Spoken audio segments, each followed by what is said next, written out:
नमस्कार, मैं हूं आपके साथ पलक शर्मा। आई नजर डालते हैं फटाफट खबरों की ओर। दिल्ली के मुख्यमंत्री अरविंद केजरीवाल ने ईडी द्वारा भेजे गए समन को हाईकोर्ट में चुनौती दी। सीएम अरविंद केजरीवाल ने हाईकोर्ट में याचिका दायर की है। केजरीवाल की याचिका पर हाईकोर्ट में सुनवाई हो रही है। उन्होंने ईडी के समन को गैर कानूनी बताया है। दिल्ली उच्च न्यायालय ने दिल्ली के मुख्यमंत्री अरविंद केजरीवाल द्वारा एजेंसी द्वारा उन्हें जारी किए गए कई समन को चुनौती देने वाली याचिका पर प्रवर्तन निदेशालय से जवाब मांगा है।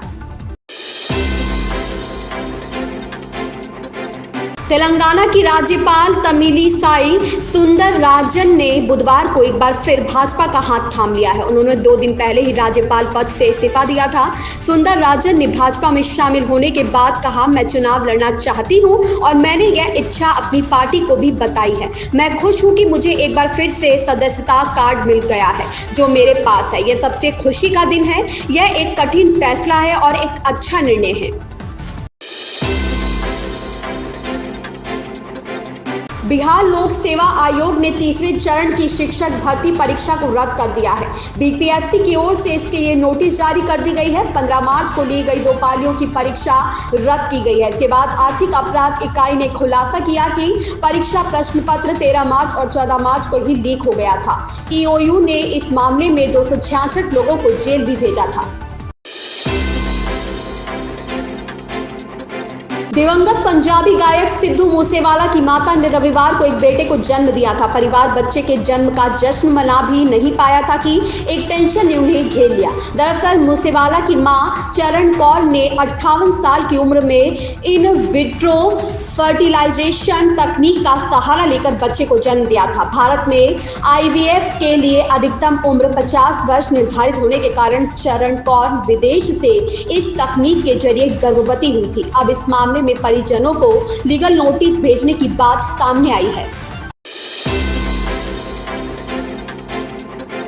रामेश्वरम कैफे ब्लास्ट मामले में दिए गए बयान पर केंद्रीय मंत्री शोभा करंदलाजे की मुश्किलें बढ़ती दिख रही है। शोभा करंदलाजे ने दावा किया था कि रामेश्वरम कैफे ब्लास्ट में शामिल संदिग्ध तमिलनाडु का रहने वाला है। हालांकि अपने इस बयान के बाद उन्होंने माफी भी मांग ली थी। अब डीएमके ने करंदलाजे के बयान पर चुनाव आयोग में शिकायत दर्ज की है।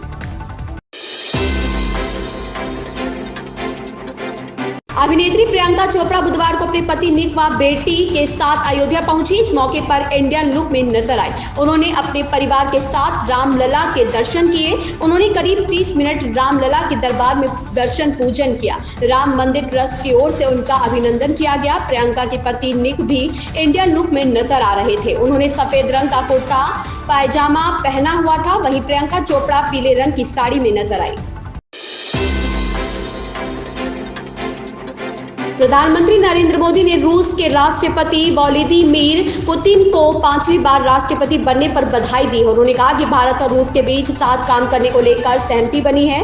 पीएम मोदी ने कहा कि आने वाले वर्षों में भारत और रूस के विशेष एवं विशेषाधिकार प्राप्त रणनीतिक साझेदारी को और प्रगाढ़ बनाने की दिशा में प्रयास किए जाएंगे।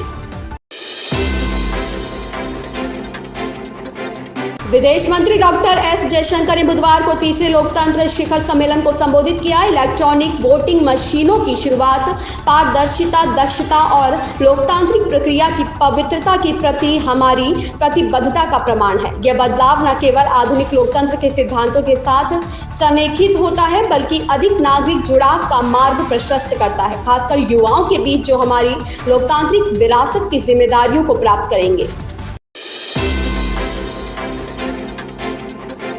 सुप्रीम कोर्ट ने बुधवार को तृणमूल कांग्रेस के सांसद अभिषेक बनर्जी के उस अनुरोध को स्वीकार कर लिया जिसमें अप्रैल और जून के बीच होने वाले आम चुनावों के पूरा होने तक मनी लॉन्ड्रिंग मामले से संबंधित जांच के लिए प्रवर्तन निदेशालय को उन्हें बुलाने से रोकने की मांग की गई थी। याचिकाकर्ता के वकील का कहना है कि याचिकाकर्ता एक सांसद है और वह आम चुनाव लड़ रहा है, जिसके मद्देनजर मामले को जुलाई तक के लिए टाल दिया जाए। अदालत ने कहा कि इस मामले को 10 जुलाई को सूचीबद्ध करें।